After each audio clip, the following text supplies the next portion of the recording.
Bediüzzaman, a luminary of his times. A person is, to a large extent, the product of his times. The golden ages of mankind produced great men who became their sources of pride. On the other hand, there are men who are great despite the darkness of the ages in which they appeared. It would not be wrong to call them the luminaries of their times. Bediüzzaman was just such a luminary. He illumined both his own times and will illumine times to come. Bediüzzaman's light appears to us as a brilliant radiance in a dark sky. When Socrates, Descartes, Weber, Farabi, and Ghazali were living, the light of knowledge and wisdom was shining at its brightest. Bediüzzaman, however, was a lone star. His light was brilliant, but all the more so because during that dark night when he was shining, there was no other luminary to show the way. Now we shall go outside to gaze at that luminous lone star. We see that at the end of his life, he tells those who wish to visit him, "Read the Risale-i Nur, and there you will find me." So then, to get to know him, we shall set out on a journey through the pages of the Risale-i Nur. First, we turn the pages of his biography, and there we find him as Molla Said. Though scarcely more than a child, he has proved his brilliance and is teaching people who have previously taught others. Then we see him declaring with utter certainty that he shall prove to all the world that the Quran contains the remedies for the ills afflicting both East and West. He diagnoses the three grievous sicknesses afflicting the Islamic world: ignorance, poverty, and conflict, and prescribes education, industry, and unity. He addresses thousands in the Umayyad Mosque in Damascus and urges further cures: hope, the banishing of despair, truthfulness and honesty, love, mutual consultation, and brotherhood.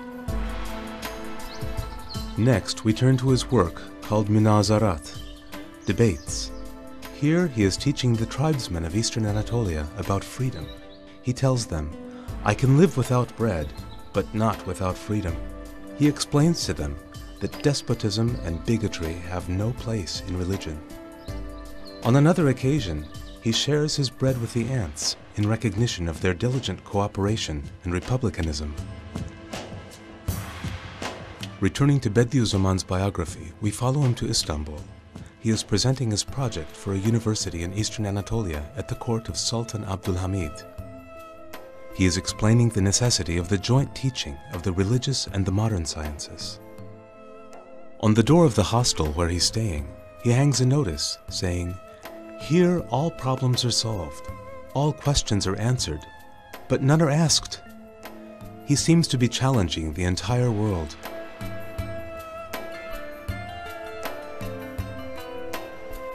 Next, we look at Isharat al-Ijaz, Signs of Miraculousness, and see that it explains that Quranic commentators should also be scientists, and that there is need for scholars of all kinds.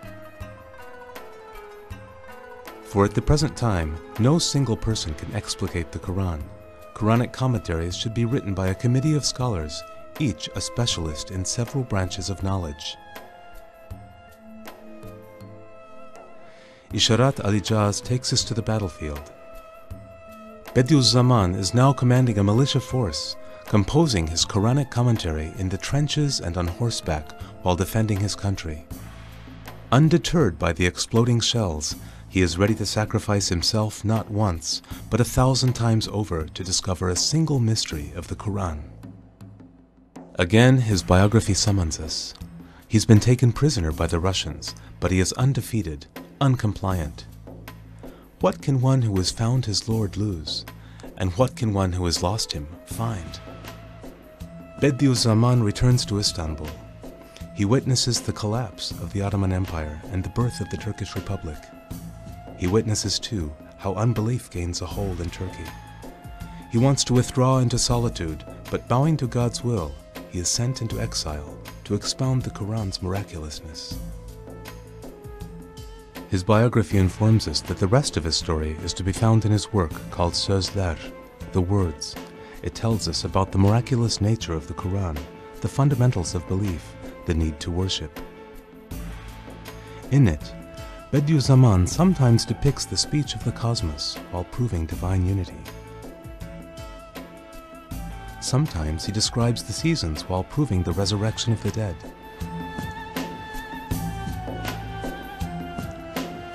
Sometimes he opens up windows in the mind while proving prophethood. Then we examine what he has to say about humanity in the letters he writes to his students at the time. He tells them about the spirit of community, love, and the importance of serving the cause of faith, of reading and study, and of patience. We find Bediüzzaman among the pages of Mektubat, the letters, while seeking remedies for other ailments. Here he dispels the doubts modernity has given rise to in believing hearts. He cites hundreds of evidences of Muhammad's prophethood, convincing both heart and mind. He tells us about the angels, the jinns, and the tricks of Satan.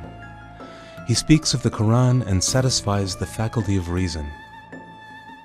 He proves that there is no God but God. Next, we see that Bediüzzaman's productive pen is beginning to write the Lem Alar, the Flashes collection. Here, he addresses different sections of society. He lays the foundations for brotherhood. He offers instruction to the sick, the elderly, youth, children, and to women. He explains numerous matters from economics to the profundities of Sufism. Once again, his biography calls us. Its pages now tell us about his exile, followed in turn by arrests, imprisonment, poisonings, and torment. Bediüzzaman, however, is pleased because the prosecutors are reading about the questions of faith, even if with hostility. He is happy even to have gone to prison, for there are prisoners there in need of the lessons contained in the Risale-i Nur. He feels no hatred even when suffering the harshest treatment. The one time he raised his hands to curse those harming him, his heart softened when he saw the prosecutor's young child. Forgiving those who wronged him, he showed his elevated compassion. Bediüzzaman is driven from place to place and from courtroom to courtroom, but they can't silence his pen. Next are the pages of Shu'alar, the Rays collection, graced with discussions about divine unity, worship, the signs of the end of time. We see that he has transformed the cosmos into a vast book, letting the sun, moon, stars, and worlds speak as to a traveler. Wherever the traveler journeys, he receives the same answer to his questions. There is no God but God.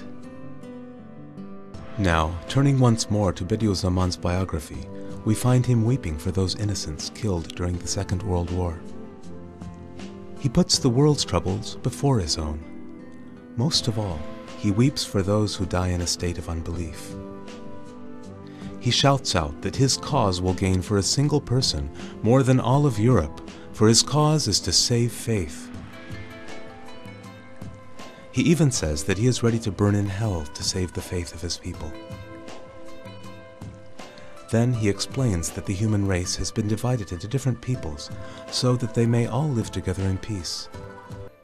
As we travel through the pages of the Risale-i Nur, we witness Bediüzzaman's greatness, and, wondering whether other people have recognized it as well, we turn our gaze to the outside world. There we see that since his death in 1960, his works have been translated into more than 40 languages. Hundreds of books have been written about the Risale-i Nur. Hundreds of conferences have been held to discuss it and his life, and thousands of articles have been written. Institutions have been founded in the West in the name of this great thinker. We are happy indeed that this lone star has not escaped the notice of the world, and thus we conclude our imaginary journey. As we approach its end, there is something we would like to say to you who have followed it. Bediüzzaman was a luminary, and what you have watched here was an invitation to behold him. But you will find his true luminosity if you travel yourself through the pages of the Risale-i Nur.